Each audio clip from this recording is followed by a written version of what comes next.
బహురూపకత లేదా పాలిమార్ఫిజం, హాలిస్టెమా, ఫైసేలియా, పోర్ఫీటా.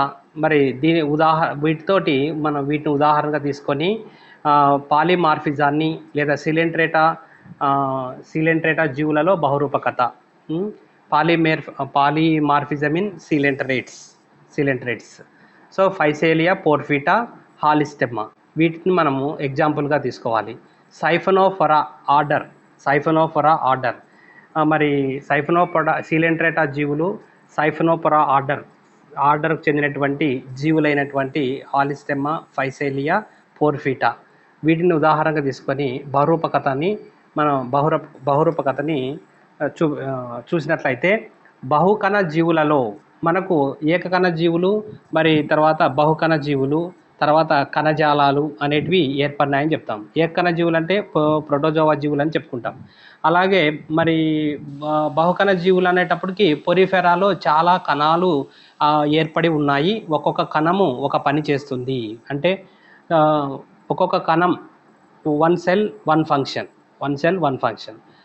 మరి ప్రోటోజోవాలో మాత్రం ఓన్లీ వన్ సెల్లే ఆల్ యాక్టివిటీస్, అంటే మీ అన్ని విధులని నిర్వర్తించుకుంటుంది. అంటే ఆహారం తీసుకోవడం కానీ, జీర్ణం చేసుకోవడం కానీ, జీర్ణమైన పదార్థాలని ట్రాన్స్ఫర్ చేసుకోవడం కానీ, తర్వాత జీర్ణమైన తర్వాత ఏర్పడినటువంటి వ్యర్థ పదార్థాలను కానీ అన్నిట్లని బయటికి పంపిస్తుంది. అలాంటిది ఒక ఏకకణ జీవి, సింగిల్ సెల్ యానిమల్క్యూల్స్ అని అంటున్నాం. మరి అలాంటి సెల్లులో జరిగేటువంటి ఫంక్షన్స్, జీవన క్రియలు కానీ మిగతా సెల్లులలో కూడా అవే జరుగుతూ ఉంటాయి. అయితే మాడిఫైడ్ కావడం, మార్పు చెందడం అనేది జరిగింది. కాబట్టి మరి పొరిఫెరా జీవులలో ఒక్కొక్క కణము ఒక పనిని చేయడం అనేది మొదటిసారిగా ఏర్పడినటువంటిది పొరిఫెరా జీవులలో చూస్తాము. అలాగే మరి ఒక కణము ఒక పనిని సంపూర్ణంగా పని చేయలేదు, అంటే కంప్లీట్గా పని చేయలేదనే మరి సిలెంట్రేటా జీవులలో కొన్ని కణాలు కలిసి ఒక పనిని చేస్తాయి. కాబట్టి దీన్నే కణజాలము అని అంటున్నాం.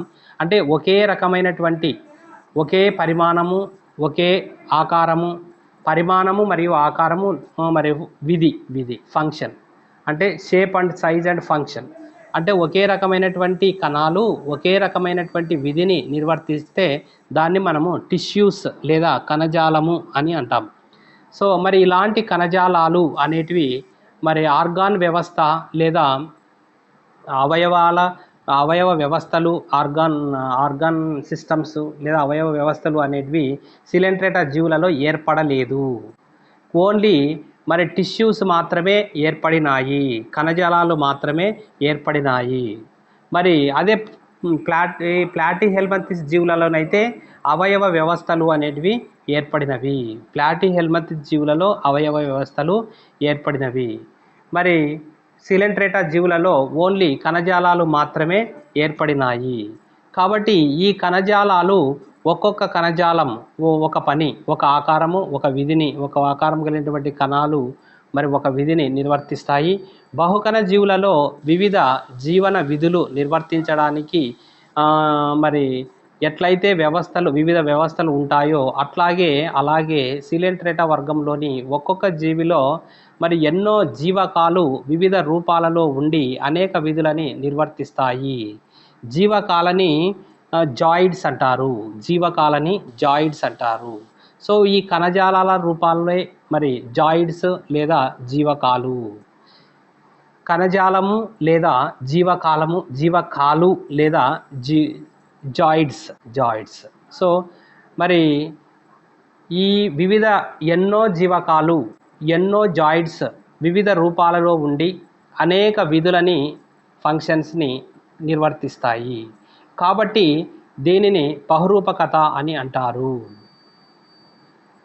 సిలెంట్రేటా వర్గంలోని ఒక్కొక్క జీవిలో ఎన్నో జీవకాలు లేదా జాయిడ్స్ వివిధ రూపాలలో ఉండి డిఫరెంట్ స్ట్రక్చర్స్ కలిగి ఉండి అనేక విధులను నిర్వర్తిస్తాయి. డిఫరెంట్ ఫంక్షన్స్ని ఇవి రెగ్యులేట్ చేస్తాయి. కాబట్టి దీనిని బహురూపకత లేదా పాలిమార్ఫిజం అని అంటారు.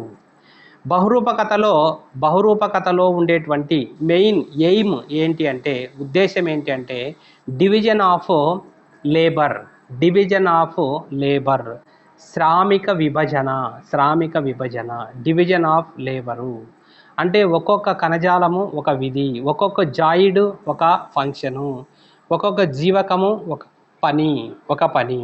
సో ఇలా పని చేయడం వల్ల ఒక సహనివేశంలో సాధారణంగా పాలిప్పులు, మెడ్యూసాలు ఉంటాయి. ఒక కాలనీలో జనరల్గా పాలిప్స్, మెడ్యూసాలు ఉంటాయి. కానీ ఇవి వేరు వేరు పనులను నిర్వర్తించడానికి అనేకమైనటువంటి మార్పులు చెంది ప్రత్యేకమైనటువంటి జీవకాలుగా మారుతాయి. స్పెషల్ జాయిడ్స్గా మారుతాయి.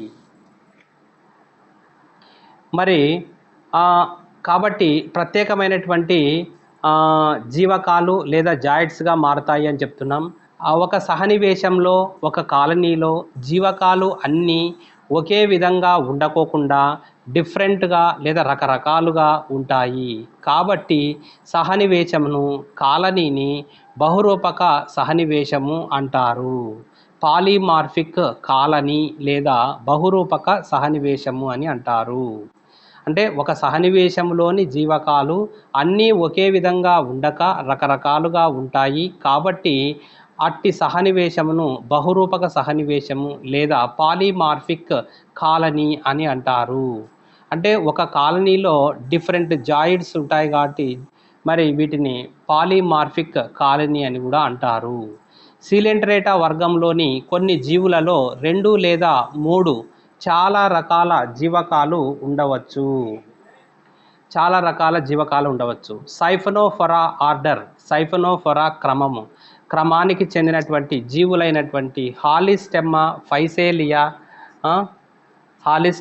ఫైసేలియా మరి మొదలగు జీవులలో బహురూపకత చాలా ఉన్నత స్థాయిలలో ఉండవచ్చు. ఒక నిమిషమ్మా, బాగుందమ్మా చెప్పండి. ఒక 10 నిమిషాల తర్వాత రండి, కొంచెం క్లాస్ అయిపోతుంది. రైట్. మనకు సీలెంట్రేటా వర్గంలోని కొన్ని జీవులలో 2 లేదా 3 మరి చాలా రకాల జీవకాలు ఉండవచ్చు. సైఫనోఫొరా ఆర్డర్ మరి జీవులైనటువంటి హాలిస్టెమ్మా, ఫైసేలియా, వెలెల్లా మొదలగు జీవులలో బహురూపకత లేదా పాలిమార్ఫిజం అనేది చాలా ఉన్నత స్థాయిలో ఉందని చెప్పవచ్చు. అంటే బాగా అభివృద్ధి చెందింది అని చెప్పవచ్చు. బాగా డెవలప్ అయిందని చెప్పవచ్చు పాలిమార్ఫిజం. మరి ఈ సైఫనోఫొరా ఆర్డర్ లేదా క్రమానికి చెందినటువంటి జీవులైన హాలిస్టెమ్మా, ఫైసేలియా, వెలెల్లా, పోర్ఫిటాలో మరి ఈ జీవులలో ఉండేటువంటి జీవకాలు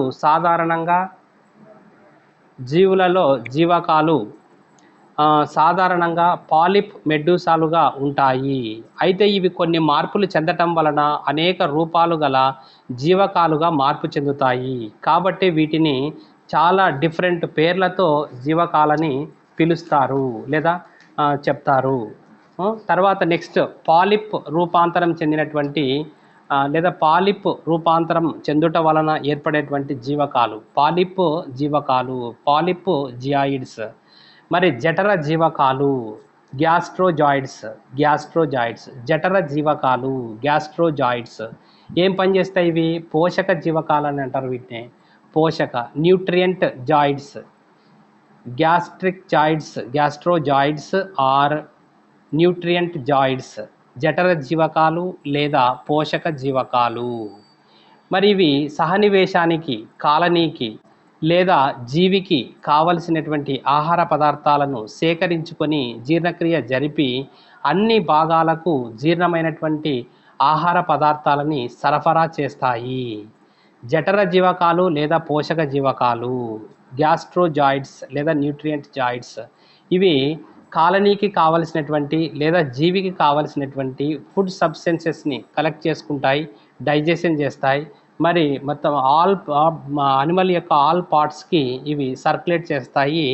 గ్యాస్ట్రోజాయిడ్స్ దాదాపుగా స్థూపాకారంలో ఉంటాయి లేదా కొన్ని మాత్రము మనకు ఘనాకారంలో ఉండి అగ్రభాగంలో నోరు రంధ్రాన్ని కలిగి ఉంటాయి. దీని మొదలులో అంటే కాండంలో అనేక శాఖలు, బ్రాంచెస్ కలిగి ఉండి పొడవైనటువంటి ఒక స్పర్శకం ఉంటుంది. ఈ శాఖలకు అధికంగా సంకోచం చెందేటువంటి శక్తి ఉంటుంది. మరి వీటిని టెంటిల్లా అని కూడా అంటారు, టెంటిల్లా అని కూడా అంటారు. మరి వీటిని చివర బల్బుల మాదిరిగా ఉన్నటువంటి నిర్మాణంలో అనేక దంశక కణాలు లేదా నిడోబ్లాస్ట్ సెల్స్ అనేటివి ఉంటాయి. ఇవి ఫుడ్ కలెక్షన్లో తోడ్పడతాయి, ఆహార సేకరణకు తోడ్పడతాయి. తర్వాత అంగుళీ జాయిడ్స్, డక్టైలోజాయిడ్స్, అంగుళీ అంగుళీ జీవకాలు, డక్టైలోజాయిడ్స్. ఇవి సహనివేశ రక్షణకు అంటే ఈ జీవకాలు తోడ్పడతాయి. జీవిని లేదా కాలనీని ప్రొటెక్ట్ చేయడానికి డక్టైలోజాయిడ్స్ ఉపయోగపడతాయి. అంగుళీ జీవకాలు ఉపయోగపడతాయి రక్షణ కొరకు. మరి అంగుళీ జీవకాలు నిర్మాణంలో అన్ని విధాల జఠర జీవకాలని పోలి ఉంటాయి, గ్యాస్ట్రోజాయిడ్స్ని పోలి ఉంటాయి డక్టైలోజాయిడ్స్.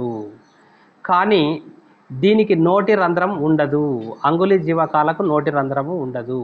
దీని ఆధారంలో స్పర్శకం ఉంటుంది, కానీ దీని మీద దీని మీద ఏ విధమైనటువంటి శాఖలు లేదా బ్రాంచెస్ అనేటివి ఉండవు. కొన్ని జీవులలో జీవకాలు పొడవాటి స్పర్శకాలుగా మార్పు చెందుతాయి. మళ్ళీ ఇలా మార్పు చెందినటువంటి స్పర్శకాలను గోనోఫోర్లతో కలిసి ఉంటే గోనోపాల్పన్లు అని అంటారు. ఈ గోనోపాల్పన్లు అని అంటారు. మరి స్పర్శకాల మీద కలిగినటువంటి దంశ కణాలు రక్షణకు ఉపయోగపడతాయి. నిడోబ్లాస్ట్ సెల్స్ అనేటివి ప్రొటెక్షన్ కొరకు ఉపయోగపడతాయి. మరి ఈ జీవకాల విసర్జన క్రియను కూడా నిర్వర్తిస్తాయి అని కొందరి శాస్త్రవేత్తల యొక్క అభిప్రాయం అన్నమాట. అంటే అంగుళీ జీవకాలు లేదా డక్టైలోజాయిడ్స్ అనేటివి మరి ఎక్స్క్రీషన్ ఫంక్షన్లో కూడా ఉపయోగపడతాయని కొందరు సైంటిస్టులు చెప్తారు. విసర్జన క్రియ ఎక్స్క్రీషన్లో కూడా ఉపయోగపడతాయని డక్టైలోజాయిడ్స్ లేదా అంగుళీ జీవకాలని చెప్తారు. తర్వాత ఉత్పాదక జీవకాలు అంటే గోనోజాయిడ్స్ ఉత్పాదక జీవకాలు. ఇవి గదాకారంలో ఉంటాయి. మరి గోనోజాయిడ్స్ లేదా ఉత్పాదకాలు మరి ప్రత్యుత్పత్తి జరిపేటువంటి జీవకాలు అని అంటారు. అంటే గొనాడ్స్ అంటేనే గొనాడ్స్ ప్రత్యుత్పత్తి, రీప్రొడక్షన్ పర్పస్లో ఉపయోగపడేటువంటి గోనోజాయిడ్స్ ఉత్పాదక జీవకాలు. వీటిని బ్లాస్టోస్టెయిల్ అని కూడా అంటారు. గోనోజాయిడ్స్ని బ్లాస్టోస్టెయిల్స్ అని కూడా అంటారు, లేదా ఉత్పాదక జీవకాలు అంటారు. మరి గోనోజాయిడ్స్ నుండి బడ్డింగ్ ఏర్పడి మెడ్యూసాలుగా మార్పు చెందుతాయి. మనకు గోనోజాయిడ్స్ నుంచి మొగ్గలు తొడగడం, బడ్డింగ్ వేయడం. ఈ బడ్డింగ్లో మెడ్యూసాలుగా మార్పు చెందుతాయి. కొన్నింటిలో ఇవి గుత్తులుగాను అంటే ద్రాక్ష గుత్తులుగాను లేదా అంకుశ నాళికలుగాను ఉంటాయి. అలాంటి వాటిని గోనోఫోర్లు లేదా గోనోపాల్పన్లు అని అంటారు. వెలెల్లా పోర్ఫిటాలలో ఇది నోటి రంధ్రంను కలిగి ఉండి జఠర జీవకములాగా కనిపిస్తుంది. అంటే పాలిప్ రూపాంతరం చెంది ఏర్పడేటువంటి జీవకాలకి ఉదాహరణ జఠర జీవకాలు లేదా పోషక జీవకాలు, గ్యాస్ట్రోజాయిడ్స్ లేదా న్యూట్రల్ జాయిడ్స్, అంగుళీ జీవకాలు లేదా డక్టైలోజాయిడ్స్, ఉత్పాదక జీవకాలు లేదా గోనోజాయిడ్స్. సో గోనోజాయిడ్స్, డక్టైలోజాయిడ్స్, మరి గ్యాస్ట్రోజాయిడ్స్ ఇవన్నీ కూడా ఏంటంటే మాడిఫైడ్ పాలిప్ జాయిడ్స్. సో పాలిప్ రూపాంతరం చెందడం వల్ల ఏర్పడే జీవకాలు. తర్వాత మెడ్యూసా రూపాంతరము. మరి కొన్ని రకాల జీవకాలు మెడ్యూసా రూపంలో ఉండి అనేక రకాలుగా మార్పు చెందుతాయి. అందులో కొన్ని ముఖ్యమైనవి నిమటోఫోర్ మెడ్యూసా రూపాంతరమైనటువంటి జాయిడ్స్, నిమటోఫోర్ కొన్ని రకాల జీవకాలు జాయిడ్స్ మెడ్యూసా రూపంలో ఉండి అనేక రకాలుగా మార్పు చెందుతాయి. అలాంటి వాటివే నిమటోఫోర్స్, నెక్టోకాలిక్స్, బ్రాక్ట్స్, గోనోఫోర్లు. తర్వాత హాలిస్టెమ్మాలో కూడా నిమటోఫోర్ ఉంటుంది, నెక్టోఫోర్లు ఉంటాయి. ఫర్ ఎగ్జాంపుల్ మెడ్యూసా మాడిఫైడ్ నిమటోఫోర్స్ ఇవి నీటిపై తేలడానికి పనికొచ్చేటువంటి గాలి తిత్తి లాంటి నిర్మాణాలు, అంటే బెలూన్ లాంటి నిర్మాణాలు న్యూమటోఫోర్స్. వీటిలో మధ్య శ్లేష్మ స్తరం, నోరు, స్పర్శకాలు ఉండవు. తర్వాత ఇది తిరగబడినటువంటి మెడ్యూసా ఆకారం కలిగి 2 పొరలతో ఉంటుంది. 2 లేయర్స్ని కలిగి ఉంటుంది న్యూమటోఫోర్. సో మరి ఈ న్యూమటోఫోర్ యొక్క సర్ఫేస్ కుడ్యాన్ని మరి నిమాటోకాడన్ అంటారు. మరి ఉపఛత్ర తలంలో ఉండేటువంటి పొరను వచ్చేసి నిమాటోసాక్పస్ అంటారు. సో 2 లేయర్స్ కలిగి ఉంటుంది ఏది న్యూమటోఫోరు, ఈ గాలి తిత్తి లేదా గాలి బుడగలాగా ఉంటుంది. మరి దీనిపైన నిమాటోకాడన్ తర్వాత నిమాటోస్పాక్సస్ అనేటువంటి 2 పొరలు ఉంటాయి. మరి దీన్ని గాలితిత్తి అని కూడా అంటున్నాం. దీంట్లో గాలితిత్తి అంటున్నాం. మరి దీని క్రింద వాయు గ్రంథులు, ఎయిర్ గ్లాండ్స్ అనేటివి కూడా ఉంటాయి. న్యూమటోఫోర్ కింద ఎయిర్ గ్లాండ్స్ అనేటివి ఉంటాయి. దీని ఎయిర్ గ్లాండ్స్ అనేటివి మనకు గ్యాసెస్ని రిలీజ్ చేస్తాయి, అంటే తేలికగా ఉండేటువంటి గాలిని రిలీజ్ చేస్తాయి. సో నెక్టోకాలిక్స్ అంటే మనం చెప్పాం ఈదే గంటలు అని. స్విమ్మింగ్ బెల్స్ ఈదే గంటలు, నెక్టోకాలిక్స్ ఈదే గంటలు, స్విమ్మింగ్ బెల్స్. నెక్టోఫోర్లు అని కూడా అంటాం. నెక్టోకాలిక్స్ని నెక్టోఫోర్స్ అనొచ్చు, లేదా స్విమ్మింగ్ బెల్స్ అని కూడా అంటాం. ఇవి నీటిలో కాలనీకి లేదా జీవికి నీటిలో తేలడానికి పనికొచ్చేటువంటి గంటలుగా చెప్పచ్చు, లేదా ఈదడానికి పనికొచ్చేటువంటి గంటలుగా చెప్పవచ్చు. తర్వాత మెడ్యూసాలలో రూపాంతరం బాగా కనిపిస్తుంది.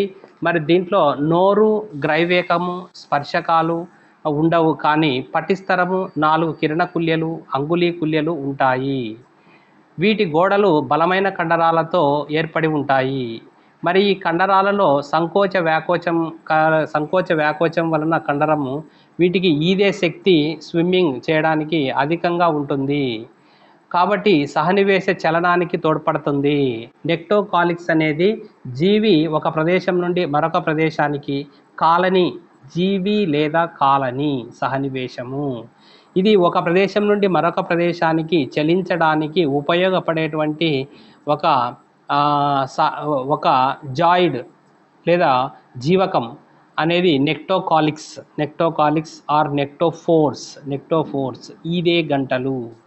ఇవి జీవిని లేదా కాలనీని లేదా సహనివేశాన్ని ఒక ప్రాంతం నుండి మరొక ప్రాంతానికి చేరవేయడానికి, చలనానికి ఉపయోగపడుతుంది నెక్టోకాలిక్స్.